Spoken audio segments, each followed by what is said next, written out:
Candace and I would not talk again until 10 years later. I was looking for the right mix of subjects for a book I wanted to write about women in the military. A mutual military friend referred me to a Major Candace O'Brien, now a mother of 2, getting ready to deploy for her second tour to Afghanistan. "I think you interviewed me a long time ago at Fort Bragg for a story about women in the 82nd, Candace said when I contacted her. "Do you remember?" "How could I forget?" Candace is just one of many women whose service in the military has made a lasting impression on me. In the course of reporting, I've seen them in action, while sharing a tent in the Middle East, on board a boat in the South China Sea, along the DMZ in Korea, and on the side of a steep jungle mountain in Vietnam. We've shared stories, as well as granola bars and toilet paper. More recently, as an Army wife living on military posts, I've gotten to know servicewomen off-duty as neighbors, wives, mothers, and volunteers. I've sat beside them in church pews, on playground swings, at memorial services, and formal military balls.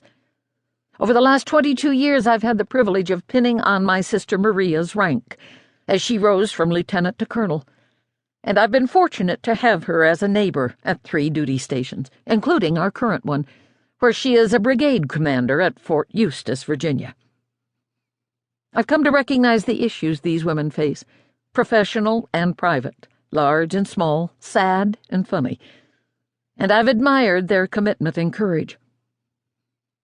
The purpose of this book is to give a full picture of military women, from the junior ranks to the highest echelons.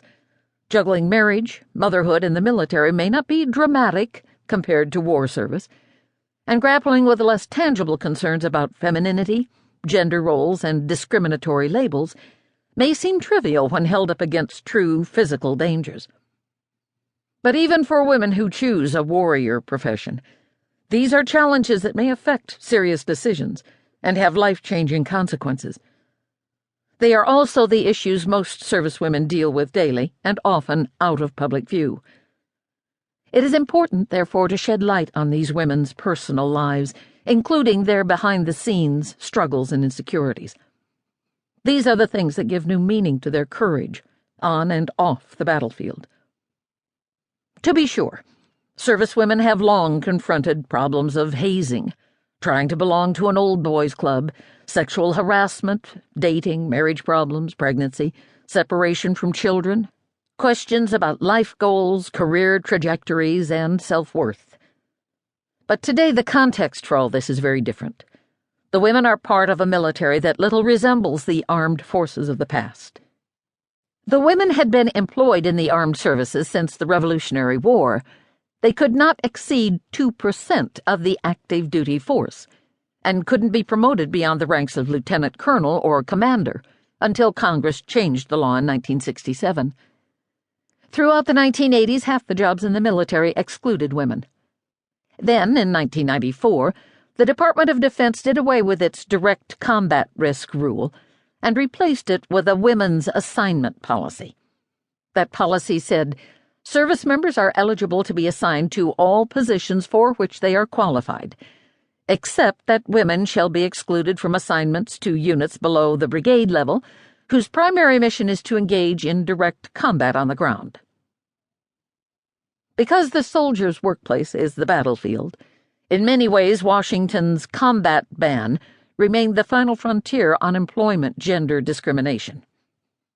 Yet the military has a history of effecting social change by employing women and giving them opportunities they would not have found elsewhere. That hasn't happened without controversy.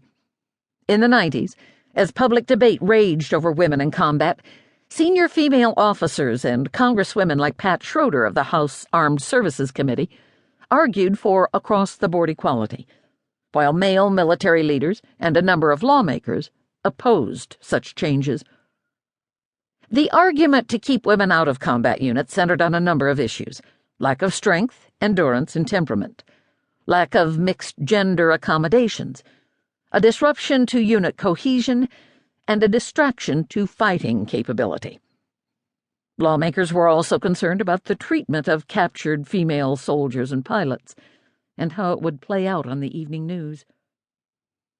Events over the last decade